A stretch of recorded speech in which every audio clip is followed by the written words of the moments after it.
Hey everyone, welcome back to the most interactive show on the interweb wrestling show, that is. Welcome back to Wrestling with Omer as I fix my hair and get all this Saturday morning energy together. Welcome everyone. We got a lot to talk about, so much to get into. Obviously, the biggest news of the night, the biggest news of the day, I should say, is that William Regal is done with AEW and he could be on his way back to WWE. And of course, we have an update on CM Punk. We have an update on The Rock potentially winning the 2022 Royal Rumble. So much to talk about. Uh, First things first, though, I do want to give a special shout out to everyone out there. I want to give a special shout out to everyone, every subscriber out there. We here at Real Take Wrestling, I on this channel have reached 1,000 subscribers, which again might not sound like a lot in the grand scheme of things, and compared to a lot of other wrestling channels, is not a lot, right? However, to get over that hump, to get to that point where we can start doing a lot more cool things, where we can start producing a lot more cool things, we were incentivized to do that when you get monetized.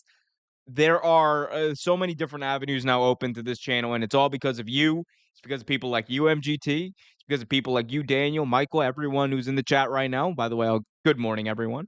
It's thanks to people like Cincy, people like Trevor, obviously, who have helped out on the weekly show.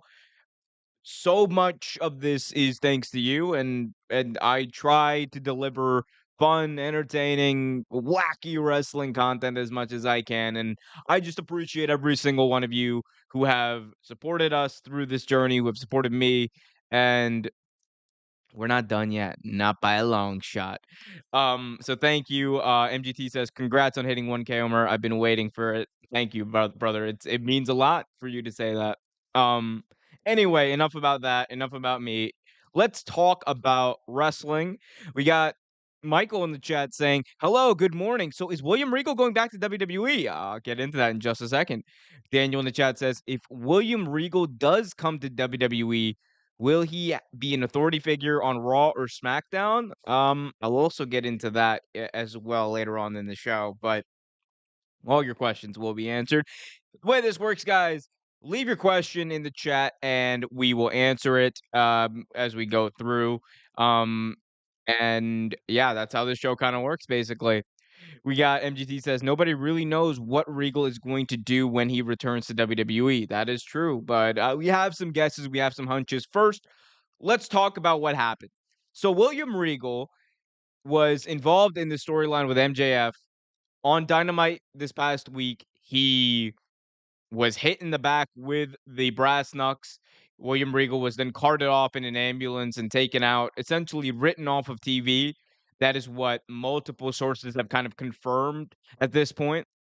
Now, what we don't know is what the future holds. There was speculation beforehand that he was, in fact, ending his run with AEW, that his contract may have been up. Meltzer also stated that William Regal's contract actually was slated to expire in like 3 years, not just not in December. I think Fightful had a report out that his contract was up this month. So conflicting reports coming into Wednesday. Coming out, we have some clarity or a little more clarity of what people in WWE think, what people in AEW are kind of thinking right now. According to Brian Alvarez of Wrestling Observer Live, he was not outright told that William Regal is not coming back. However, the prevailing sentiment, I should say, is that he will likely not be back. Now, he also went on to say, I'm going to read this quote from the show. This is again from Wrestling Observer Live. Says, and I quote, um, again, I want to make this clear. I have not been told outright that he is gone, but based on several things, I believe he's gone. He's no longer going to be in AEW. I don't know this for a fact that he's going back to WWE imminently, but this is what I can tell you for a fact. The belief among people within WWE is that he is signed with AEW, that when he signed with AEW, so when he signed with AEW, he essentially had an agreement where if Triple H returns to power, he could go back to WWE. Now, I'm going to stop there. I'll read the rest of Brian's quote in just a second. I'm going to stop there for a second. So, this is also a report that had been out there that that Triple H when Triple H was kind of removed from power, William Regal saw the writing on the writing on the wall, and when he was finally released, he put into his AEW contract when he signed back in February that if in fact Triple H came back into power and came back into favor within WWE, that he could go back. There's so many different avenues with with this one note, right? Because you could say, like, sitting there, I mean, hindsight's 2020, correct? But if I'm Tony Khan, and I'm sitting there in February, seeing what's happened to NXT, seeing what's happened to Triple H, seeing what's happened to the company. Stephanie McMahon, for God's sakes, had just left the company, I believe, at that point.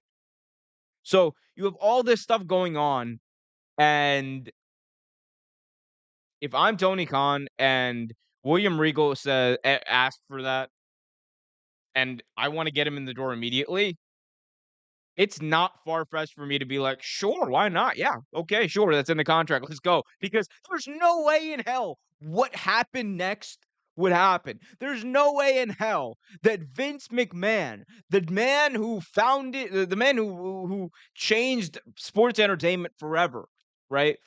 There's no way that he was going to step down, retire, resign from his post, and then Triple H was going to come back into power. There was just no way that you could have foreseen things playing out the way they did. Nevertheless, they did. And now William Regal seems to be seems to want back into WWE.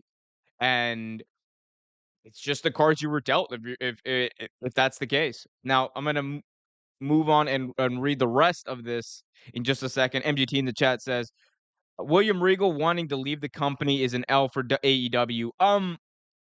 So is it an L for AEW in the sense that they are losing a key person, a key piece of backstage knowledge and a wealth of knowledge backstage and a great on-screen character, someone whose segments have been refreshing and absolutely a delight to watch, whose exchanges with Excalibur, I've loved it. Oh man in the mask, you look ravishing tonight. We love that.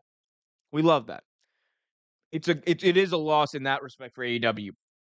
I don't think this is necessarily William Regal saying that, "Oh, AEW, it's a mess backstage, a bunch of jobbers. I'm leaving to go back to greener pastures." I think it's more so a case of William Regal genuinely liked working under Triple H.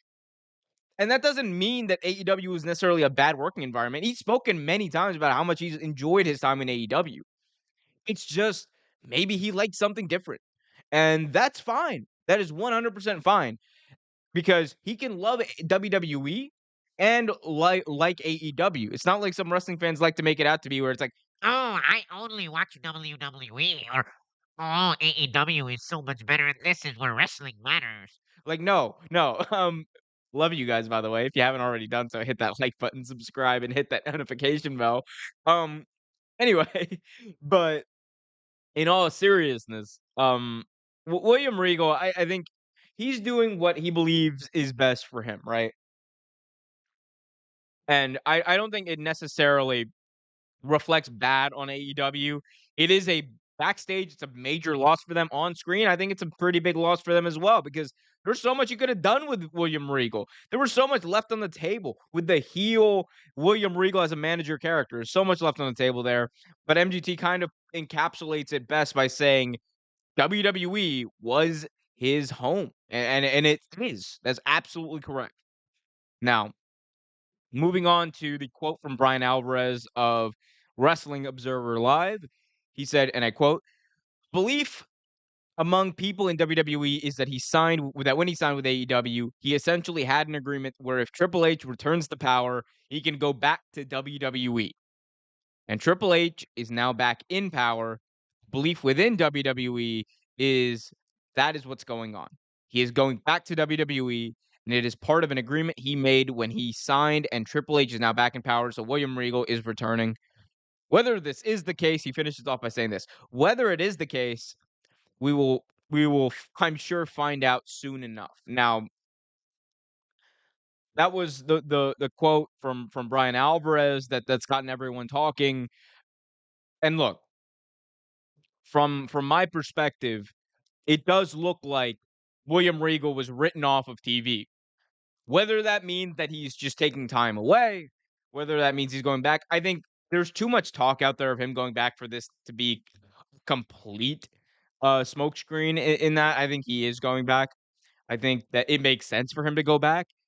He's talked about how he had a system with NXT, with everything that was going on there. There was a system of creating new stars, of cultivating talent, of scouting talent that William Regal was not only very comfortable with, but very good at, and he knew it. And I do believe that there is a huge part of him that missed that aspect of the business, that missed being able to help NXT grow, that missed being able to develop these young stars in WWE, and at a place where he is loyal to Vince McMahon in WWE. The only reason, like, here's the thing, this is a story he recently talked about, I believe, on one of his podcasts. William Regal owns the name William Regal. Before he went, in AEW, he said that if Vince McMahon didn't want me to use the name William Regal, I wouldn't use it because that's how much respect he has for WWE. Now, I'm not gonna get into the whole Vince McMahon thing. I don't have that much respect for Vince McMahon as a person because of things he's done. However, for toward the respect he has towards that company cannot be understated. He obviously loved his time there. The departure, I'm sure it did not happen the way he wanted it to happen, didn't happen the way anyone wanted it to happen, but it happened. And when you have an opportunity to come back with a man you've known in Triple H, a man you've known in Triple H for decades, a man you've been working under for about a decade, or you were working under, I should say, for about a decade, and a man you know you can trust, and a man you know will help you do exactly what you want to do in this stage of your career. You cannot fault William Regal for leaving and going back to WWE. You just cannot. I see it. And guys, I get it. I'm a huge fan of AEW too, but th it's what he wants to do. And if this is truly what makes William Regal happy, let him do it. The man has gone through hell and back again multiple times, whether it was his substance abuse issues, whether it was the health issues recently that he's faced, where they talked about on Dynamite how William Regal has had, like, titanium screws in his neck and how he's had a brain bleed. All of that is true. The man almost died a few years ago, and he talked about it at length on the Chris Jericho podcast a few months ago. And if going to WWE makes him happy, then hell yeah, go do it. And WWE is doing some great work. Why wouldn't you wanna go back? The time to go back to WWE would be now when Triple H is coming into power, establishing his brand, and establishing what he wants his brand of pro wrestling to be for the next 20, 30 years. MGT in the chat says, "Nobody should fault Regal for leaving. That'd be stupid." I agree. I agree. Now, as far as where that kind of leaves AEW in this respect, I mean, I don't know what the future of the Blackpool Combat Club is. It looks like, for the most part, they've kind of gone in different directions at this point. You don't see them wearing the BCC, like, 1 second, like this shirt I have. You don't see them wearing the BCC. Oh, hold on. There we go. You don't see them wearing this shirt to ringside or backstage anymore. You haven't seen it for the past few weeks. You don't see them really mention themselves or talk about themselves as members of the BCC. Like, I think there has been a bit of a departure because, I mean, look, if Rico's actually gone, it's gonna be hard to keep the name Blackpool Combat Club around, and without him being like the main trainer, because that was the whole point of the Blackpool Combat Club, because he was the trainer, he was the guy, he was the leader of that group. Um, so, yeah, I mean, I understand it. It looks like Jon Moxley's going into a feud with Hangman Adam Page. It looks like on the other end, Bryan Danielson's going to go into a feud eventually with MJF, who just put his mentor, a father figure in his life, in William Regal on the sidelines and sent him out of the company.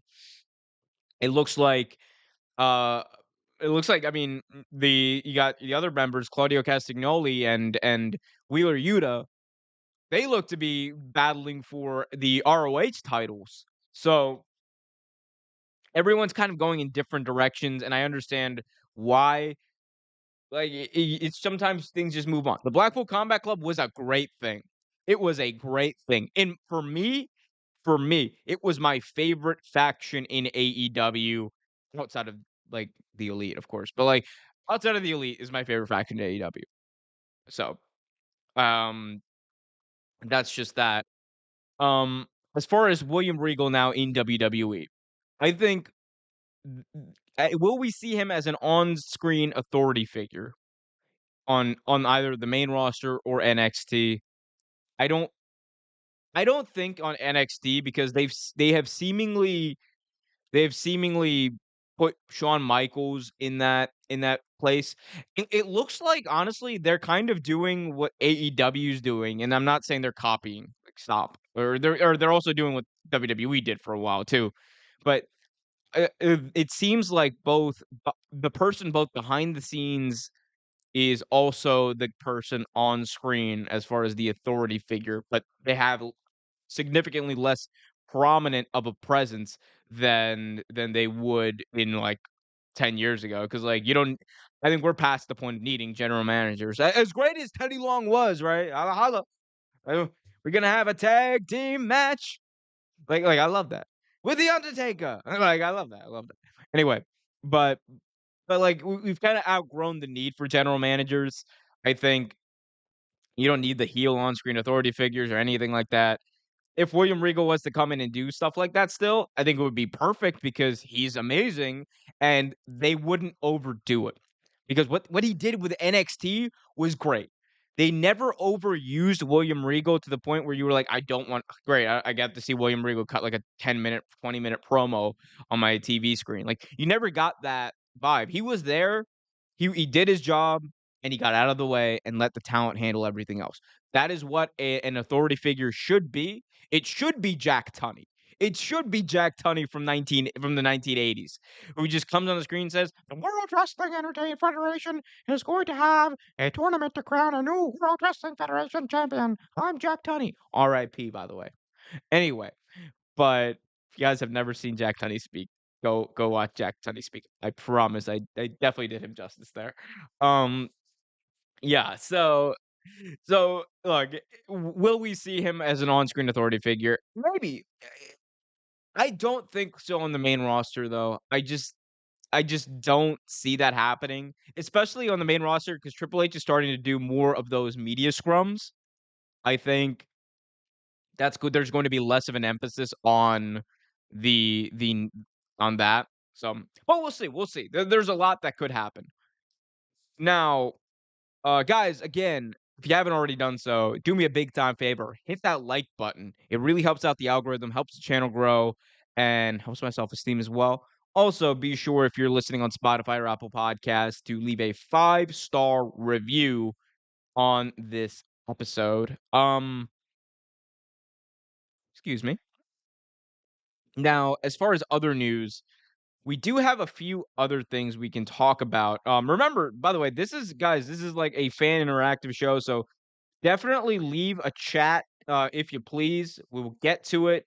This is where you ask the questions. You really dictate the course of the conversation. I'm just here talking for the most part, and this is always a fun time. Um, we got MGT in the chat saying, "If Regal is going to be the general manager, it should be on Raw. That show could use more of a personality like Regal." I agree. But I also think SmackDown is just lacking in a lot right now. I mean, the best thing that SmackDown has outside of the Bloodline is Walter.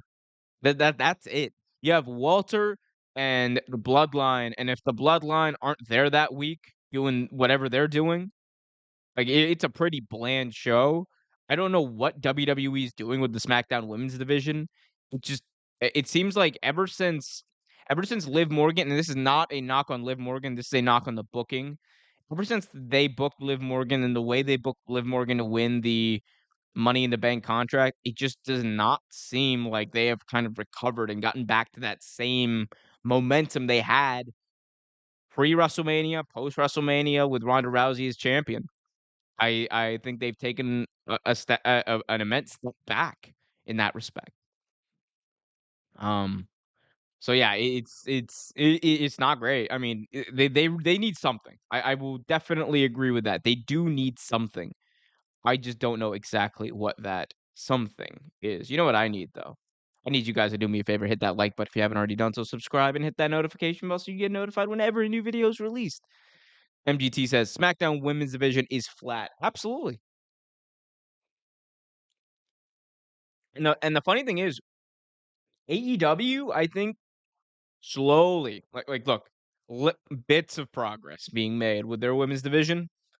I'm liking the fact that Jade Cargill is in a storyline with Bow Wow. I like that. I think it's funny.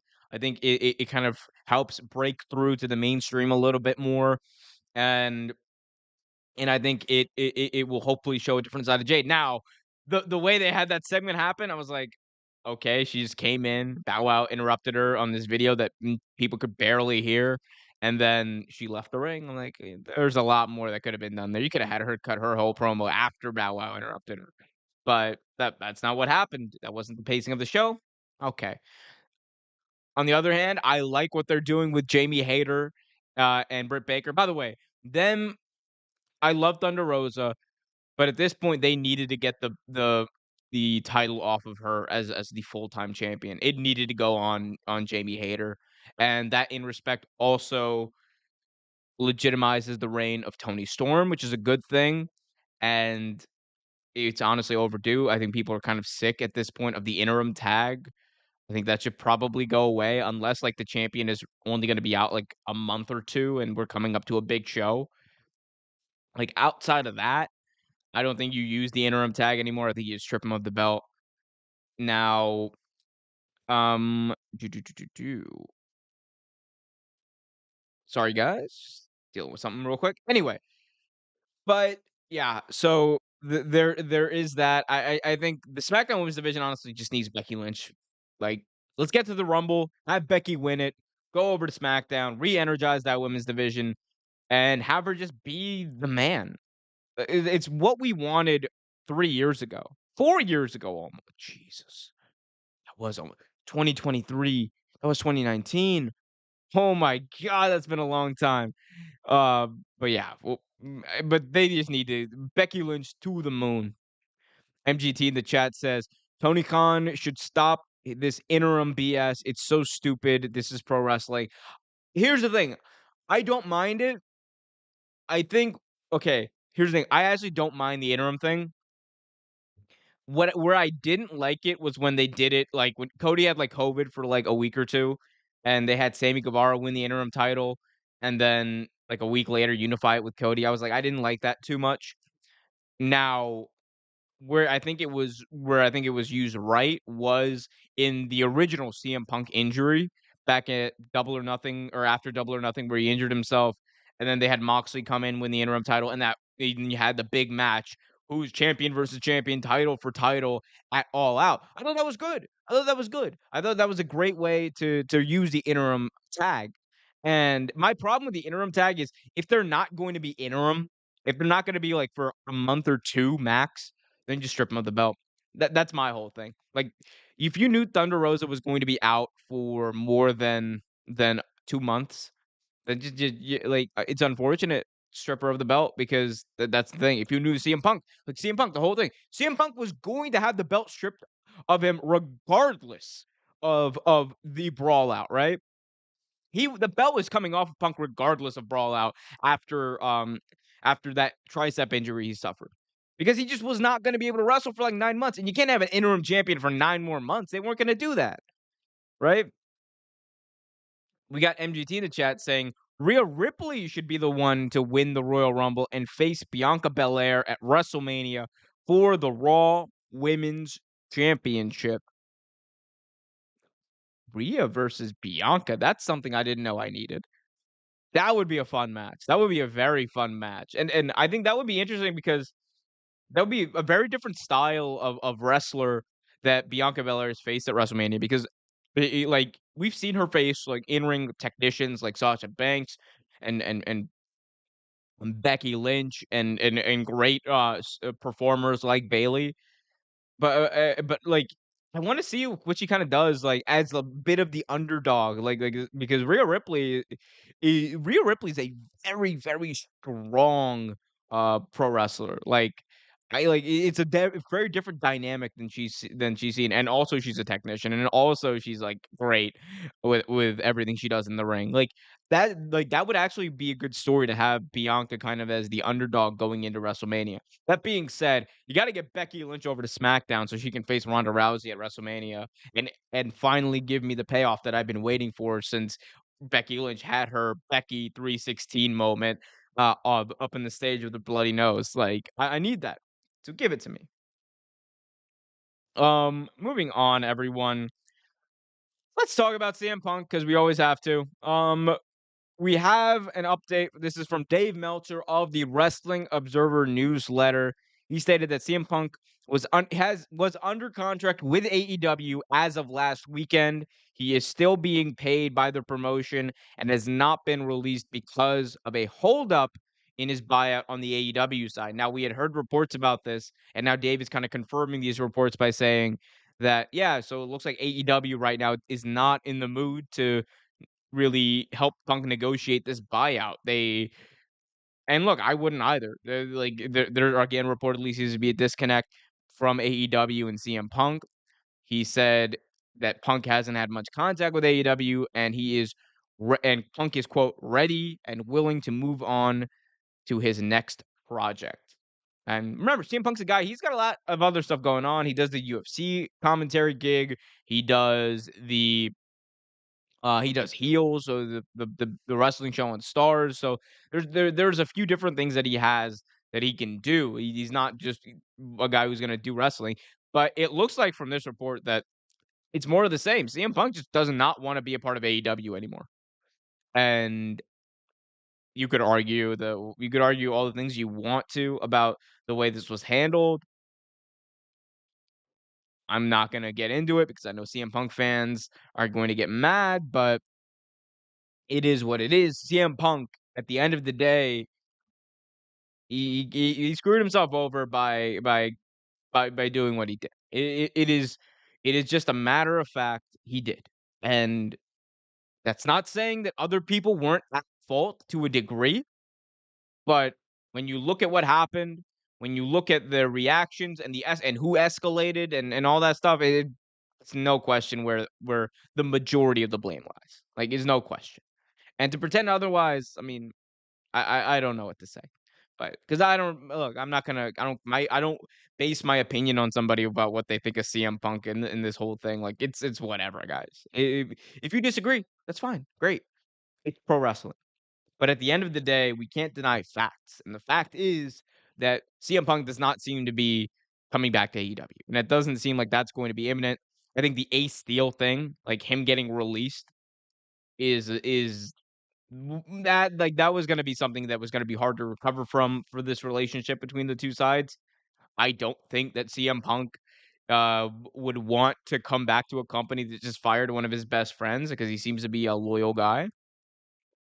So we'll see. Uh, the report also says that there is no chance of the Elite and CM Punk working together. A source close to the situation says. So, yeah, so that's the update we have. It just doesn't seem like the 2 sides are getting are any close to a buyout. Punk has a few years left on his AEW deal, and he's being paid a boatload of money regardless. I think the biggest reason AEW is waiting on this, I don't think they wanna buy him out. I think they're just waiting for CM Punk to be cleared so that they can just release him. That seems to be the prevailing thought in my head because you can't release him while he's injured because he got injured in your ring, on your watch, on your show. You can't fight you can't hide that, and to cut him after that would be bad, even for what he did, right? Now, if we look at if we look at a situation where CM Punk has gotten healthy, they've paid for the surgery and all that stuff, and that's already been taken care of, and he's finally, quote, unquote, "cleared to wrestle," if not that he's going to come back, but if when he's cleared to wrestle, that's when AEW is like, "Okay, cool, we can cut you, and we have 0 liability here. So, 0 legal liability. We can cut you because that's what we can do. Because you conduct detrimental to the company, all that stuff." And anyway, like, people wanna say this, right? For me, the biggest hurdle in all of this for AEW, it's not even, I think, CM Punk and his willingness or lack thereof to come back to AEW and face the Elite or anything like that. I think the bigger issue here is the locker room. To be quite frank, the stories that were coming out from the AEW locker room for, like, between Double or Nothing or, basically, like, June to to All Out, right? It was like June to All Out.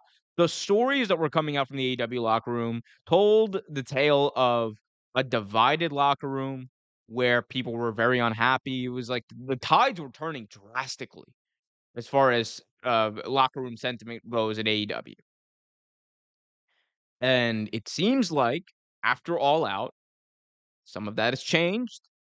And the reports we're getting are that people did not like CM Punk backstage. There were a lot of people, or there were a contingent of people, I should say, who didn't like CM Punk backstage. There were a contingent of people who thought that he was bad for the locker room. Chris Jericho, reportedly, the night of the Brawl Out, called him a cancer to the locker room. So there's there's just a lot like, for me, the bigger issue here isn't necessarily is Punk going to be able to get along with the Elite and Tony Khan and blah blah blah blah blah.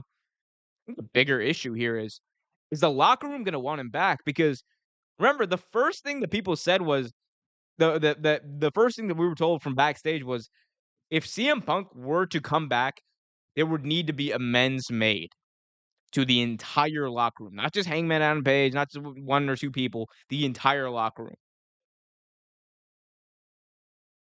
And I'm not gonna get it, and I think that's separate from what he did with Hangman Adam Page. Again, like, hate getting into it, but as a as long as you can make, the case, right? You can make the case for Hangman Adam Page, stepping over the line with that "You care a lot about workers' rights, but you haven't shown that since you've been here." That line that he had in that promo. You can make a case, sure, about why CM Punk should be a little miffed. However, does it justify at all the receipt that he gave Hangman Adam Page? Absolutely not. Like, come on. The dude put you over in the main event of a big show for the world title. He put you over clean. He didn't even do the shoulder up at 3.5. No, you were put over. He sold me a ticket with that promo. Like, come on. I think that I don't know what it was. At some point, Punk got in his head that I don't like this guy. And when he gets that in his head, it's hard for him to get that out. And again, I love CM Punk as a wrestler. I love CM Punk as a wrestler. I've had a lot of fun covering his run in AEW because it's been so much fun. But come on, guys. One line in a promo that, by the way, most people didn't get what he was saying, and most people, and you could make the argument that he wasn't even alluding to the Colt Cabana situation. He was he was just trying to sell. He was just trying to rile people up and sell pay-per-view.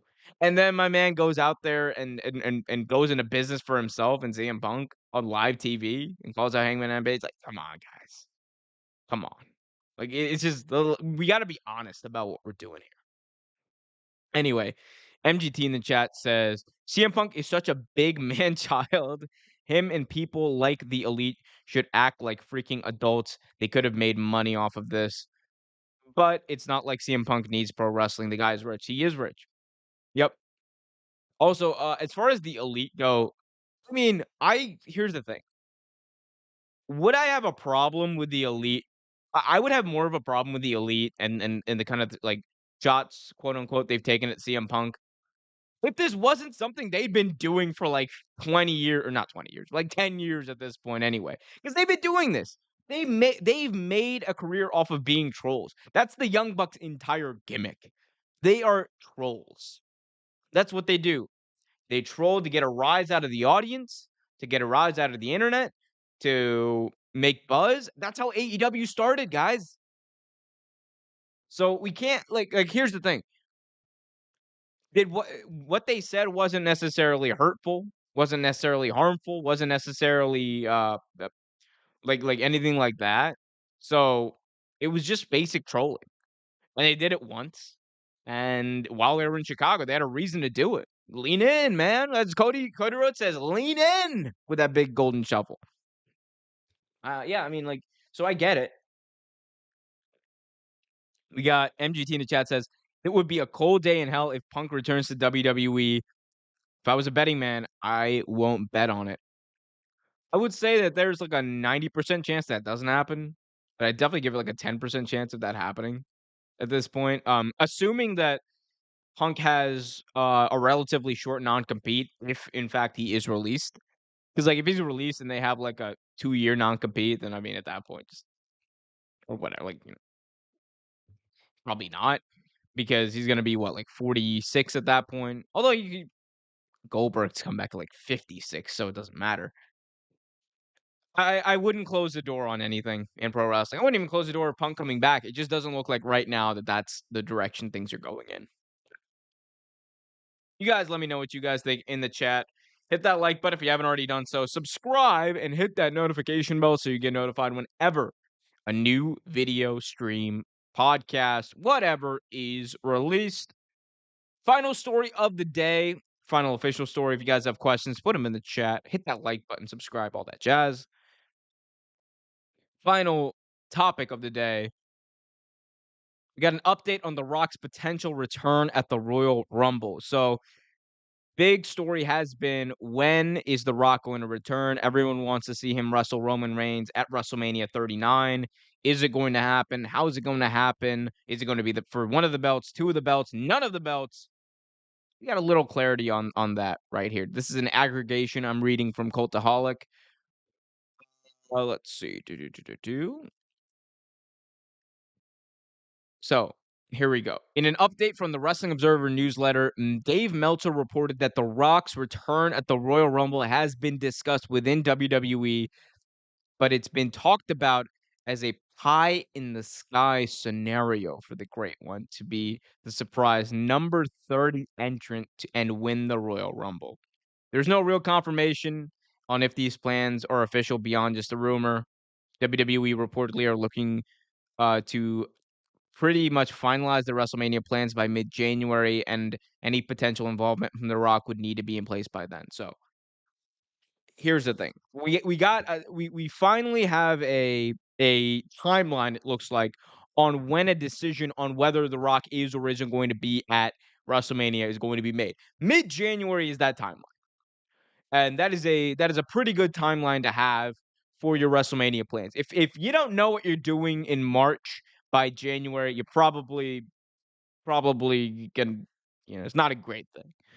So they should know whether or not Dwayne is coming back by mid-January. And if they don't, then it doesn't look like he's going to be back. Now, what do I think of the idea of Dwayne The Rock Johnson coming back at number 30, winning the Royal Rumble, facing Roman Reigns for the belts at Mania? I think it would be an epic moment, an absolutely epic moment. It would be cool. It would be talked about. The buzz it would get would be astronomical. And for that reason, you could argue that you probably should do it. But at the same time, if we are truly in a new era of WWE and a new era of this brand of pro wrestling, we gotta like you gotta inject some new blood into this because look at the past few Royal Rumble winners. Like you've had Edge in 2021, like no spring chicken. You've had Brock Lesnar in 2022. In 2020, you had Drew McIntyre who was great. 2019, you had, I believe it was Seth Rollins, which was good, but like past few years, you've had Edge and Brock Lesnar. You got to inject some new blood here. And whether it's Cody, who's going to be making his return, maybe, or Braun Breaker coming in, or Jey Uso, or Sami Zayn, a new person needs to win this Royal Rumble. Triple H needs to put that stamp of approval on someone new. The Rock, like, let's be honest here. Guys, if The Rock wants to wrestle Roman Reigns at WrestleMania, he shows up on Raw, cuts a promo, says, "We're doing it at WrestleMania." That's all you need to do. You don't need to have him win the Royal Rumble. Isn't even a feud that needs the title belt. So that's like my thoughts there. I don't think it's a good idea. Like from what I want to see. From a clicks perspective, from a like a news perspective, obviously it would be big, but it would just I just don't like the idea of him coming in and winning it. I just really don't.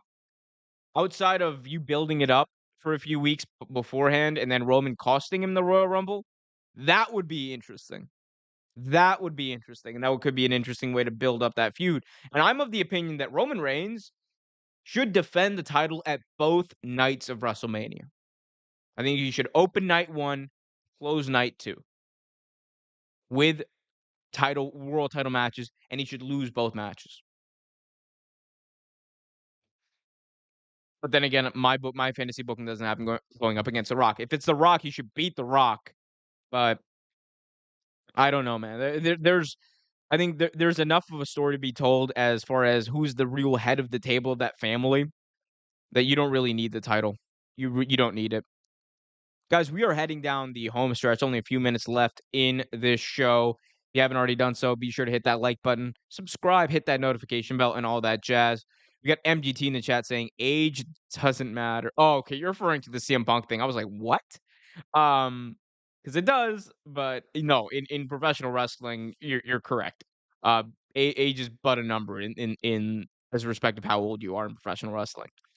MGT says, "I always had the idea of The Rock returning at the Royal Rumble, but not winning it." Well, I don't think he's going to win it. I think again, if he's not booked to do something at Mania by mid-January, he's likely not going to be there, and WWE is going to have to make alternative plans for WrestleMania. And that could open the door for a potential Sami Zayn versus Roman Reigns match, which I would like to see way more than I'd like to see him and Kevin Owens against the Usos. I don't want to see that. MGT in the chat says, "Have people forgotten about the Elimination Chamber?" Yep. Well, no, we haven't forgotten. We just don't care. We just don't care. I think it's dumb. Having the Elimination Chamber right before WrestleMania, I think is a pretty stupid like thing, to be honest. I think that you just have the Royal Rumble, right? End of January, you have the Royal Rumble, and then like in the middle of the Royal Rumble and WrestleMania, you're gonna put in another match that kind of determines who gets a world title match at WrestleMania. Instead of going through 29 other people, you have to go through 5 other people. I just think that's kind of stupid. Like the Elimination Chamber should be like you can have that be like the thing building up to SummerSlam. Or have it be the thing, building up to Survivor Series or something. Like, or maybe even building up to the Royal Rumble. Don't have it be right before WrestleMania. I just don't think that's I've always thought that was weird. Got 8 Ball in the chat saying, anything going on today? Last week it was Survivor Series. Anything going on this weekend? No, not this weekend. There's really we're in the quiet period as far as wrestling pay-per-views go because AEW isn't running another wrestling pay-per-view until like March. So this is like their big haul. Like between Full Gear and Revolution is usually like they have like 4 or 5 months almost of no pay-per-views, and WWE isn't running a pay-per-view until end of January now, so because day 1 got canceled. So, we're really in, like, no man's land as far as pay-per-views go. MGT says it gives other people opportunities. I'm fine with that. I'm fine with giving people opportunities. I just don't like having, because like, it's the same thing on the line, right? It's the exact same thing on the line. You get a world title match at WrestleMania if you win the Elimination Chamber. I don't like it. Because it's just seems stupid to me. The entire reason you have this time between Royal Rumble to WrestleMania is to build up the match. Build up whoever's against who build up whoever's champion against whoever won the Royal Rumble. That's the whole point. There's the whole reason you got this thing. I just don't like the unnecessary, like, "Oh, we're gonna have an elimination chamber now." Meow, meow, meow. No, don't give me that. I don't like that. Anyway, guys, it is 2 p.m. on the East Coast. Lionel Messi and Argentina are about to kick off. I am gonna go watch that. It has been a pleasure, though. MGT, 8 Ball, Michael, Daniel, everyone who's joined. Thank you so much. Again, thank you to everyone for getting us to 1,000 subscribers on YouTube. It is just the beginning, but my heartfelt thank you to each and every one of you. Until next time. Be happy, everyone. Be healthy. Watch the World Cup. Rejoice with wrestling. Rejoice with all that stuff. Lionel Messi for the win, and keep it real.